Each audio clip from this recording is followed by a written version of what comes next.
मित्रों, एक बार भगवान शिव कैलाश पर्वत पर बैठे थे तो माता पार्वती से कहते हैं, पार्वती, आज मैं तुम्हें एक ऐसी कहानी सुनाता हूँ जिस कहानी को सुनने के बाद में तुम्हें 3 ज्ञान की बातें प्राप्त होंगी। वहीं माता पार्वती कहती हैं, प्रभु, पहले मुझे ये बताओ कि कहानी सुनने के बाद में मुझे ज्ञान की कौन सी 3 बातें प्राप्त होंगी। तो भगवान शिव कहते हैं, पार्वती, यदि तुमने कहानी को पूरा और मन से सुना तो तुम्हें पहली ज्ञान की बात प्राप्त होगी। इंसान को कौन सी 2 चीज़ें मिलने से उसे संसार की सारी दौलत मिल जाती है। वहीं दूसरी ज्ञान की बात प्राप्त होगी, कौन अपना है कौन पराया है। और तीसरी ज्ञान की बात प्राप्त होगी, संसार का सबसे बड़ा और कीमती उपहार क्या है। फिर तो माता पार्वती कहती हैं, प्रभु, यदि मुझे ये 3 ज्ञान की बातें प्राप्त होंगी फिर तो मैं कहानी को पूरा और मन से सुनूंगी। आप कहानी को प्रारंभ कीजिए। तो मित्रों, कहानी शुरू करने से पहले मेरा आप सभी से अनुरोध है कि आप हमारी कहानी में खो जाएं। उससे पहले हमारे चैनल को सब्सक्राइब करके बेल आइकन अवश्य दबा लें, जिससे हमारी हर वीडियो का नोटिफिकेशन सबसे पहले आप तक पहुंच सके और आप हमारी हर वीडियो से प्राप्त ज्ञान का अपने जीवन में लाभ उठा सकें। तो आइए कहानी शुरू करते हैं। भगवान शिव कहते हैं, पार्वती, बहुत पुरानी बात है। एक नगर में एक लड़का रहता था। अभी वो छोटा ही था कि उसके माता पिता की मृत्यु हो गई। बालक के चाचा उसे अपने घर पर ले आए। बालक वहाँ बड़ा होने लगा। वहीं अपने परिश्रम और अच्छे स्वभाव के कारण चाचा उसे बहुत प्यार करते थे, परंतु उसको मिलने वाले प्यार दुलार के कारण चाचा की एक बेटी थी जो उस लड़के से मन ही मन में ईर्ष्या करती थी। वहीं समय अपनी गति से चलता रहा। घर की आर्थिक स्थिति धीरे धीरे बिगड़ गई। वहीं कोई और चारा न देख उस लड़के ने अपने मित्रों से बात की तो मित्रों ने अनाज और अन्य साधनों से उसकी सहायता की। वहीं बालक के संपन्न मित्र कठिनाई पड़ने पर उसकी सहायता करते रहते थे। फिर परिस्थितियां ऐसी बनी कि धीरे धीरे उसके परिवार पर कर्ज बढ़ता रहा। भगवान शिव कहते हैं, पार्वती, वहीं मित्रों के परिवार से लिया कर्ज उस बालक को व्यथित करता था। फिर एक दिन उस बालक ने अपने चाचा से बात की और कर्ज चुकाने के लिए क्या किया जाए इस संबंध में विचार विमर्श किया। वहीं चाचा अपनी अस्वस्थता को घर के बुरे समय के लिए कारण मानते थे और इस कारण बालक की चिंता से बहुत परेशान हुए। वहीं बालक ने चाचा को सांत्वना दी और समझाया कि परिवार पर जब कष्ट आता है तो उसे दूर करने की जिम्मेदारी घर के हर सदस्य की होती है।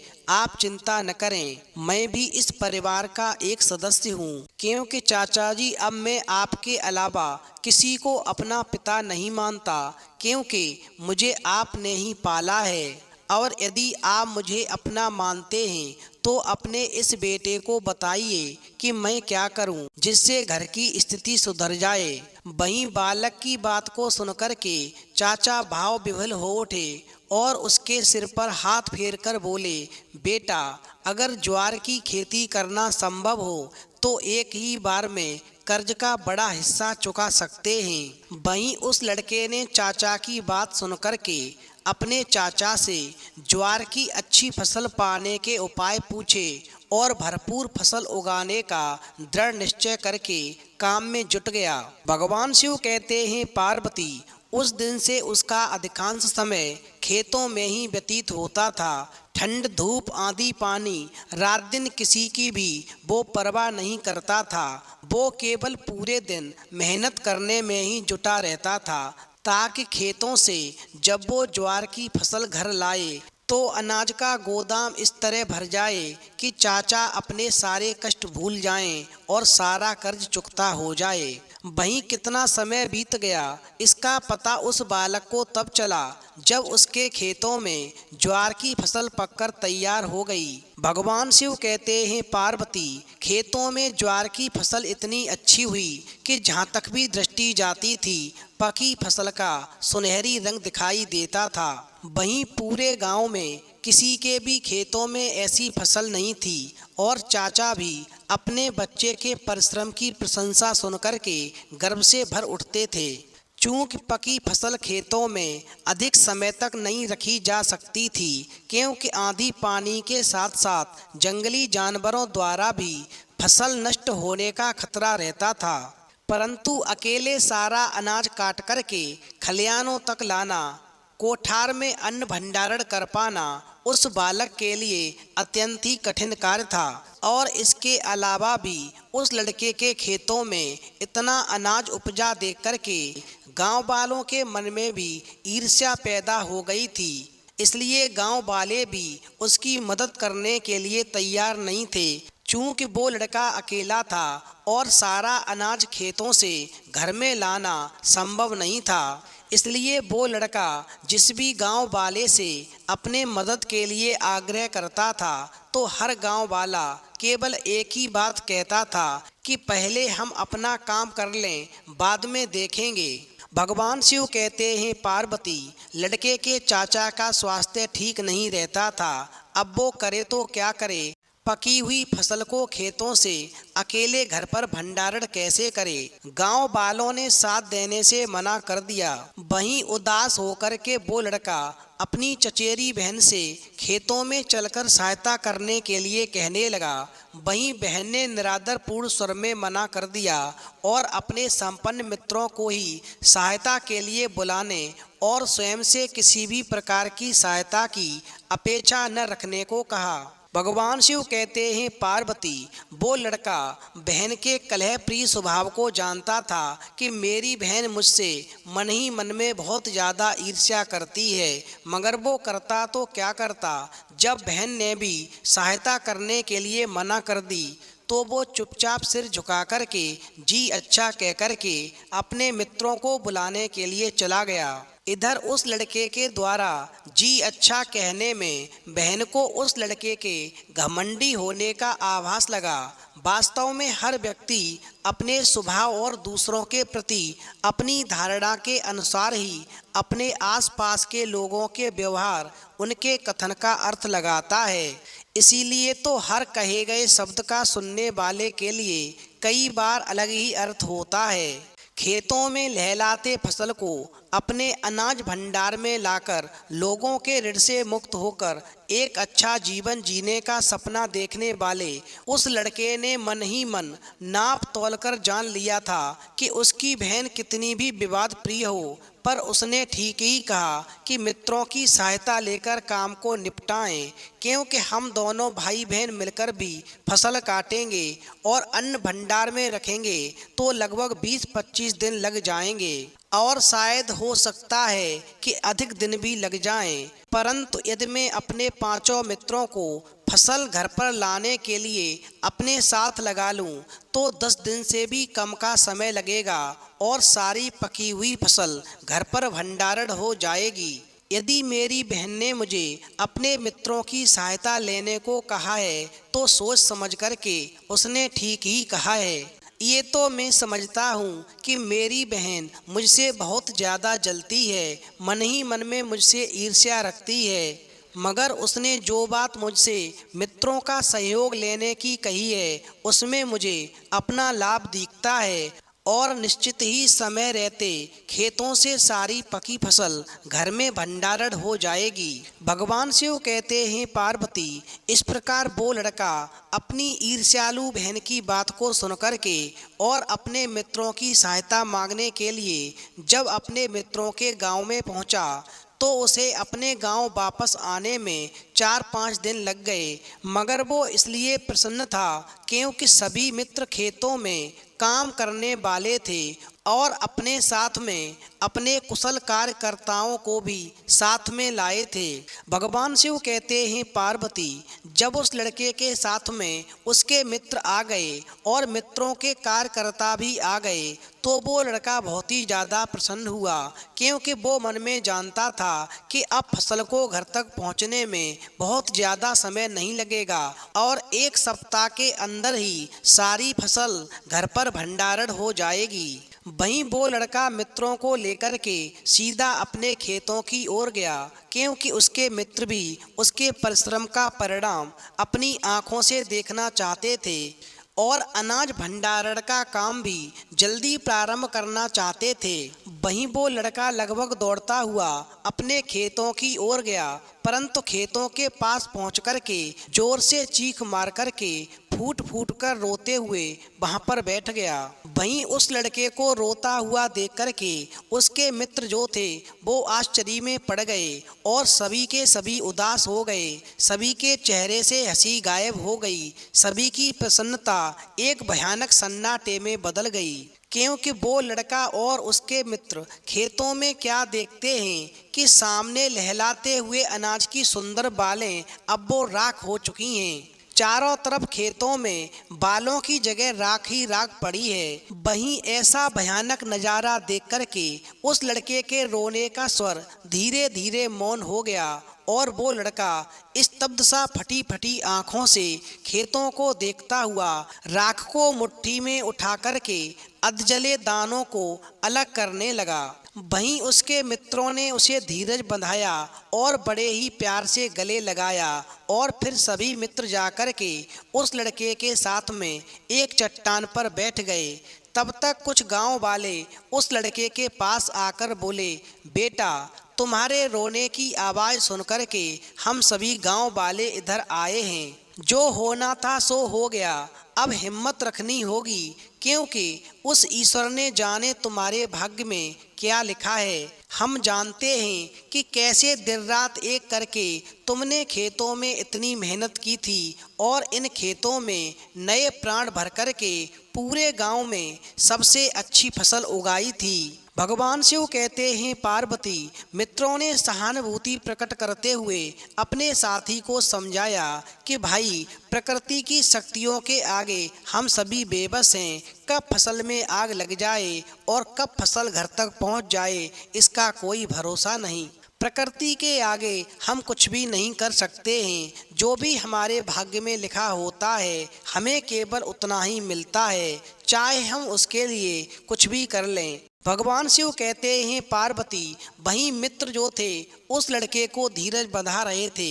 वहीं उन मित्रों की बात को सुनकर के गांव का एक लड़का कहने लगा कि प्रकृति की शक्तियों के आगे हम जितने बेबस होते हैं उतने ही बेबस हम दुष्ट स्वभाव के लोगों के आगे भी हो जाते हैं। वहीं गांव वालों की बात को सुनकर के उसके मित्र गांव वालों से कहने लगे, ये दुष्ट स्वभाव वाले व्यक्ति कौन हैं? आखिरकार हमारी बात समझ में नहीं आई।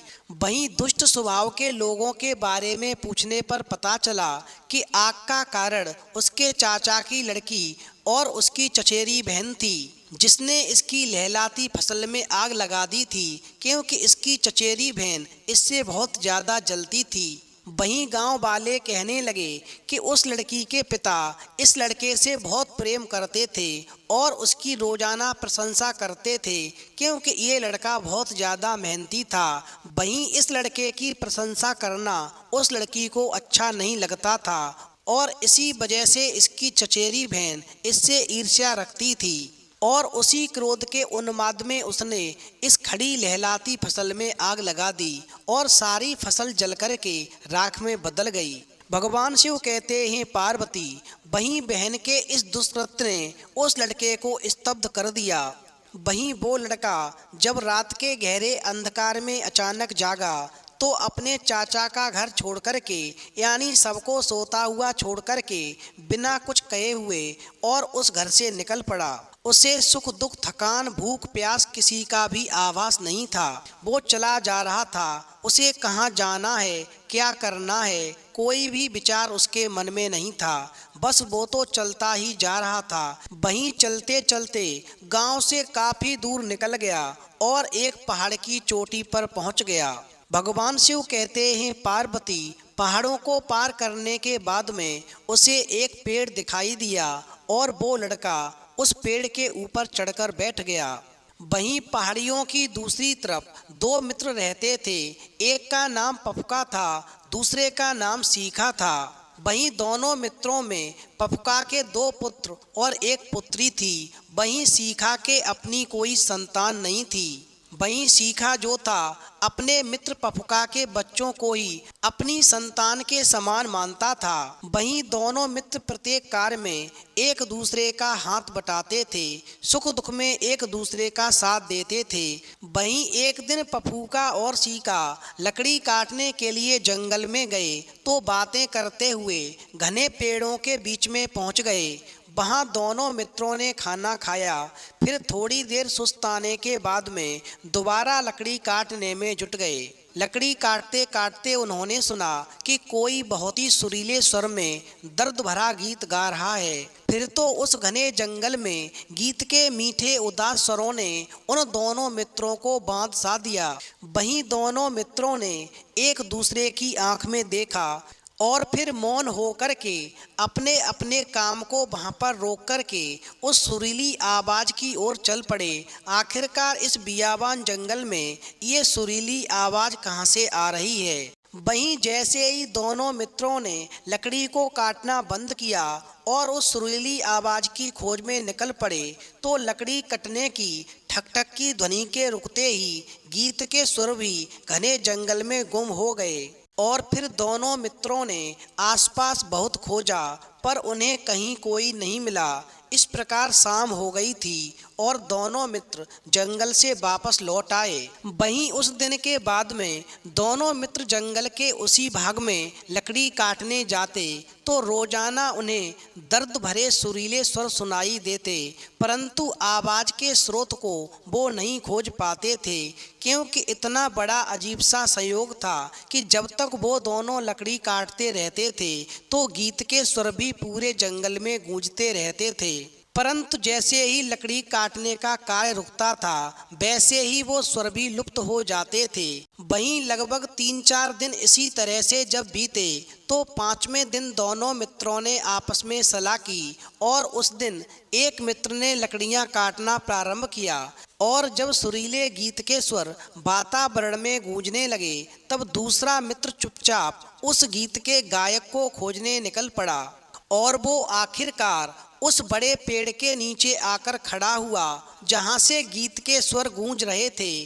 फिर उसने पेड़ के ऊपर देखा तो वहाँ एक किशोर बालक आंखें बंद किए पूरी तन्मयता से गाने में मगन था। वहीं उस व्यक्ति ने उस लड़के से कहा, बेटा नीचे आओ। और फिर बेटा नीचे आओ कहते ही वो लड़का गीत को रोक करके चुपचाप नीचे आ गया। भगवान शिव कहते हैं, पार्वती, ये गीत गाने वाला लड़का वही था जिसकी पकी पकाई फसल में उसकी चचेरी बहन ने आग लगा दी थी, जिस घटना के कारण वो चेतना शून्य हो गया था और उसी गम में वो दर्द भरे गीत गाने लगा था। भगवान शिव कहते हैं, पार्वती, वहीं अपने सामने बड़ी आयु के व्यक्ति को देख करके किशोर अपने स्वभाव के अनुसार सिर झुका करके आज्ञा का पालन कर रहा था, पर उसकी स्मृतियों में अब केवल अपने माता पिता की यादें ही उभर रही थीं, जो बचपन में ही उसे छोड़ करके स्वर्ग को सिधार गए थे।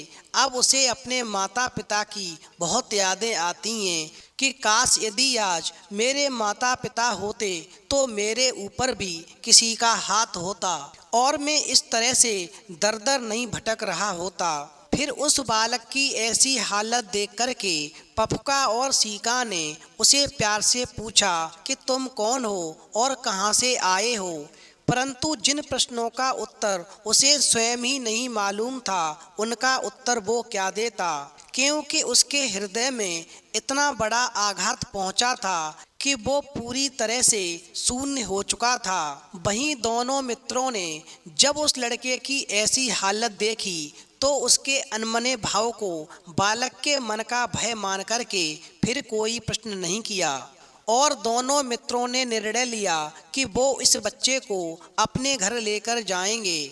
वहीं सीका के कोई संतान नहीं थी तो सीका ने उसे अपना पुत्र बनाने की बात मन में रखते हुए कहा, ये प्यारा बच्चा हम दोनों में से जिसे भी पिता कहेगा उसी का पुत्र कहलाएगा और हम इसका अपने पुत्र की तरह ही पालन करेंगे और अपनी संतान की तरह ही इसे स्नेह देंगे। वहीं जब वो दोनों मित्र उस लड़के को अपने साथ लाते हैं तो गांव की सीमा तक आते आते बालक चुपचाप सिर झुकाए चलता रहता है। पर जैसे ही गांव के घर दिखाई देते हैं तो वो पूरी शक्ति लगाकर चिल्लाता है और पिताजी कहता हुआ पपुका के घर की ओर दौड़ पड़ता है। वहीं घर पहुंचकर के उसने घर के सभी सदस्यों, पपुका की पत्नी और तीनों बच्चों को देखा तो एकदम से चुप हो गया।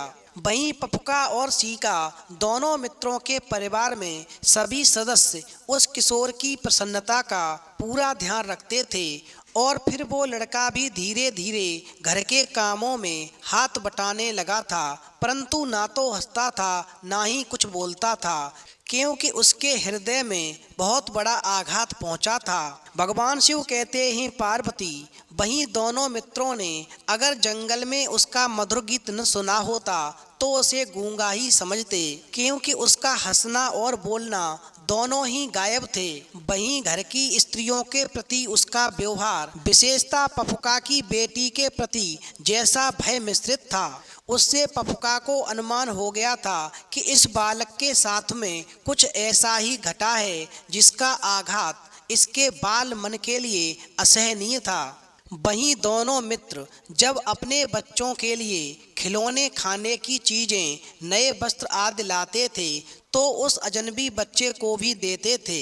वहीं दोनों मित्रों के बच्चे अगर उस अजनबी बच्चे से कोई चीज छीन भी लेते थे तो वो किसी से कुछ नहीं कहता था, न लड़ता झगड़ता था, न रोता था, न रोष प्रकट करता था, ना ही शिकायत करता था। और इस प्रकार इस सब को देख कर के पपुका की बेटी अपने भाइयों के व्यवहार के लिए अपने भाइयों को बहुत ही डांटती थी और कहती थी, तुम भी मेरे भाई हो और ये अजनबी भी मेरा भाई है, इस भाई से कभी भी कोई चीज़ मत छीनो, यदि ये भी हमारे साथ खेलेगा कूदेगा तो हम सभी भाई बहनों को कितना अच्छा लगेगा, इस घर में अनोखी खुशियां भर जाएंगी। भगवान शिव कहते हैं पार्वती, इसी प्रकार कई महीने व्यतीत हुए तो बालक का स्वभाव भी बदलने लगा। उसकी आंखों और चेहरे से भय का, असमंजस का भाव मिटने लगा था, परंतु बोलता वो अब भी नहीं था। घर के बच्चों और स्त्रियों के प्रति अब वो विनम्र हो गया था, पर लाख प्रयत्न करने पर भी किसी के प्रश्न का उत्तर नहीं देता था। घर के सभी लोग उसकी आवाज़ सुनने के लिए कई प्रकार के प्रयत्न करते थे, पर अंततः उनके हाथ निराशा ही लगती थी। वहीं एक दिन जब पपुका और सीका गांव की हाट से लौटे तो अपने घर पहुंच कर के पपुका चुपचाप जाकर आंगन में बैठ गया और बच्चे को इस तरह चुपचाप बैठे देख कर के वो दोनों आश्चर्यचकित हो गए, क्योंकि हर बार जब पपुका हाट से लौटता था तो घर के द्वार पर पहुंचकर ही आवाज़ लगाता था कि आओ सब दौड़कर आओ, देखो हाट से मैं तुम सब के लिए क्या लेकर आया हूँ। पर आज जब सामान तो लाए हैं परंतु बोल नहीं रहे, शायद कुछ बुरा, कोई दुर्घटना तो नहीं घटी, इस सोच ने सभी को परेशान कर दिया। वहीं पपुका की पत्नी जलपान लेकर पति के पास गई तो चारों बच्चे भी डरते डरते उसके पीछे पीछे आंगन में आ गए। वहीं पपुका ने जलपान किया और पत्नी से कहा, मैं हर बार जब बाजार से घर आता हूँ तो अपने चारों बच्चों के लिए चुन चुनकर उनकी मनपसंद की चीज़ें लाता हूँ और ये सब चीज़ें लेकर के अपनी दुनिया में मगन हो जाते हैं। मुझे इतना बोझा ढोने, इतना थकने के बाद भी क्या मिलता है? कुछ भी नहीं। इसलिए मैंने निर्णय किया है कि जब भी मैं चारों बच्चों के लिए आगे से सामान लाऊंगा तो मेरे बच्चों में जो भी मुझसे ये कहेगा कि आप हमारे लिए क्या लाए हैं तो मैं उसी को उसकी मनपसंद वस्तु दूंगा, और जब तक वो मुझसे ये नहीं कहेगा कि आप हमारे लिए क्या लाए हैं तब तक मैं उनको उनके मनपसंद की कोई वस्तु नहीं दूंगा। मगर साथ ही चारों बच्चों को यदि मुझसे मनपसंद की चीज़ प्राप्त करनी है तो उन्हें मुझसे कहना होगा कि पिताजी, आपका ये उपहार पूरी दुनिया का सबसे प्यारा उपहार है जो आप हमारे लिए लाए हैं। मैं अपने चारों बच्चों के मुख से पिताजी शब्द सुनना चाहता हूँ, जिसे सुनकर के मुझे अंदर से बड़ा ही सुकून मिलता है। वहीं पत्नी ने भी पति की हाँ में हाँ मिलाते हुए कहा, आप बिल्कुल ठीक कहते हैं। अब चलो बच्चों, अपने पिताजी की बात आपने सुन ली, अब अपना काम करो और आगे से जब भी तुम्हारे पिताजी तुम्हारे लिए कोई भी सामान लाएं तो घर में घुसते ही सबको दौड़कर जाना है और इन्होंने क्या कहा है वही तुम्हें कहना है, तभी तुम्हें तुम्हारे मनपसंद की वस्तु मिलेगी। भगवान शिव कहते हैं, पार्वती, अभी माँ की बात पूरी भी नहीं हुई थी कि उनकी बेटी दौड़ कर के पिता के गले से लिपटकर बोली, पिताजी, आप दुनिया के सबसे अच्छे पिता हैं और आपके लाए हुए उपहार दुनिया के सबसे अच्छे उपहार हैं। वहीं बेटी का ऐसा प्यार देख कर के पिता ने बेटी के माथे को चूम कर के उपहार में खिलौने और फल दिए। इससे पहले कि पफुका के दोनों बेटे आगे आते और पिताजी से कुछ मांगते, तब तक वो अजनबी लड़का, वो किशोर दौड़ कर के पफुका के गले से लिपटकर रोते हुए बोला, पिताजी, आप हमारे लिए क्या लाए हैं। फिर तो उस अजनबी बच्चे ने जब उस पफुका को पिताजी शब्द से संबोधित किया तो पूरा घर उस बच्चे की आवाज़ सुनकर के आनंद से भर गया, क्योंकि पूरे 10 महीने के बाद में सबने उस बच्चे की आवाज़ सुनी थी। वहीं वो अजनबी बच्चा जो था उस पफुका और उसकी पत्नी के पास बैठ कर के फपक फपक करके रो उठा, क्योंकि केवल एक ही वाक्य, पिताजी, आप हमारे लिए क्या लाए हैं, ने उसकी पुरानी यादों को वापस कर दिया। और इस प्रकार उस पफुका और उसकी पत्नी में उस अजनबी बच्चे को अपने माता पिता दिखाई देने लगे। वहीं पफुका के परिवार के सभी सदस्यों ने उस बच्चे को घेर लिया। माता पिता और भाई बहनों का प्यार पाकर के फिर वो अजनबी बच्चा गदगद हो उठा और बोला, माँ, पिताजी, आप तो सदा ही हम बच्चों को उपहार देते हैं, आज आपका ये बेटा भी आपको एक छोटा सा उपहार देना चाहता है, आप क्या स्वीकार करेंगे। फिर तो सभी परिवार वाले एक स्वर में कहने लगे, हाँ बेटा, जरूर स्वीकार करेंगे। और पफुका की बेटी भी कहने लगी, हाँ भैया, जल्दी से बोलो, सभी स्वीकार करेंगे। पफुका के लड़के भी कहने लगे, हाँ भैया, जल्दी से बोलो, सभी स्वीकार करेंगे। आप हम चारों ही भैया बहन हैं, जीवन में कभी भी एक दूसरे से कभी दूर नहीं रहेंगे।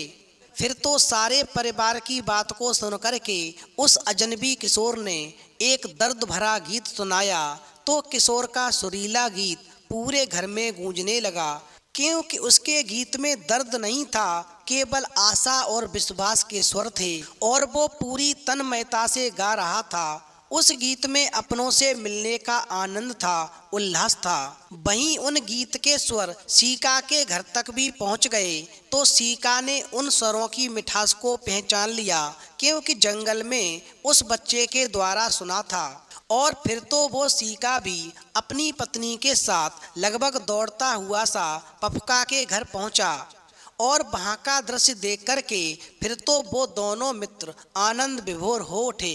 भगवान शिव कहते हैं, पार्वती, फिर तो गांव के उस किशोर के पास में उसके बचपन की यादें लौट आई थीं। उसे किसी भी दुष्कर्म की याद नहीं थी। सारी बुरी यादें पर्वत श्रृंखलाओं के दूसरी ओर कहीं पीछे छोड़ चुका था। अब तो केवल वो पफुका परिवार का बेटा था। उसके गीतों की मिठास सबको आशा और विश्वास का संदेश देती थी और सीका चाचा द्वारा सिखाई टोकरियों और डलिया बनाने की कुशलता उसकी कल्पनाओं के रंगों से रंग करके इतना अद्वितीय रूप लेती थी कि घरों में उसकी बनाई टोकरियों का होना गौरव की बात समझी जाने लगी थी। वो धीरे धीरे इतनी सुंदर टोकरियां बनाता था कि चारों तरफ उसकी टोकरियों का हंगामा था। चारों ओर के लोग वहाँ से टोकरियाँ खरीदने आते थे और फिर टोकरियों से इतनी पैदावार होती थी कि उस सीका और पफुका का परिवार धन धान से भरपूर हो गया। भगवान शिव कहते हैं, पार्वती, इस कहानी से तुम्हें पहली ज्ञान की बात प्राप्त हुई कि इंसान को कौन सी दो चीज मिलने से उसे संसार की सारी दौलत मिल जाती है। तो समझ लो, यदि किसी इंसान को स्नेह और अपनापन ये दो चीजें मिल जाएं तो वो दुनिया की हर खुशी प्राप्त कर सकता है, बड़ी से बड़ी मुसीबतों का सामना कर सकता है। जिस प्रकार पफुका और सीका द्वारा एक अनजान बच्चे को स्नेह और अपनेपन के उपहार द्वारा एक नया जीवन मिला, ऐसा जीवन जिसने दो परिवारों को ही नहीं पूरे समाज को अपने गुणों की मधुर सुगंध के पावन उपहारों से भर दिया। इसलिए जिस परिवार में एक दूसरे के प्रति स्नेह और अपनापन नहीं है, उस घर में कभी भी लक्ष्मी का वास नहीं होता। ईर्ष्यालु व्यक्ति की ईश्वर कभी भी मदद नहीं करता। भगवान शिव कहते हैं, पार्वती, वहीं इस कहानी से दूसरी ज्ञान की बात प्राप्त होती है कि संसार में कौन अपना है और कौन पराया है। तो समझ लो, जो बुरे वक्त पर सच्चे मन से साथ दे वो अपना है और जो दूरी बना ले वो पराया है। वहीं तीसरी ज्ञान की बात प्राप्त होती है कि संसार में सबसे बड़ा और कीमती उपहार क्या है। तो समझ लो, संसार में सबसे बड़ा और कीमती उपहार स्नेह और अपनापन है, क्योंकि जिस किसी को जीवन में स्नेह और अपनापन रूपी उपहार मिल जाता है तो समझ लो उसे जीवन की हर दौलत मिल जाती है, जीवन की हर खुशी मिल जाती है। वो बड़ी से बड़ी मुसीबतों को भी आसानी से पार कर लेता है। तो मित्रों, मुझे पूरा विश्वास है कि इस कहानी को सुनने के बाद में पूरे परिवार के सदस्यों में हमेशा एक दूसरे के प्रति प्रेम बना रहेगा, स्नेह बना रहेगा, अपनापन बना रहेगा और जिस घर के सदस्यों में स्नेह अपनापन रहता है उस घर पर हमेशा लक्ष्मी की कृपा बनी रहती है और वो घर धन धान्य से हमेशा भरपूर बना रहता है। वहीं कहानी सुनने के बाद में माता पार्वती कहती हैं, प्रभु, मेरा मन प्रफुल्लित हो गया। वास्तव में संसार का सबसे बड़ा उपहार स्नेह और अपनापन ही है। जिसको ये उपहार मिल जाता है उसका जीवन खुशियों से भर जाता है, उस परिवार में हमेशा खुशियां भरी रहती हैं। तो मित्रों, यदि आपको वीडियो पसंद आई हो तो प्लीज़ आप हमारे चैनल को सब्सक्राइब करें और भगवान शिव और पार्वती के लिए एक लाइक करना न भूलें।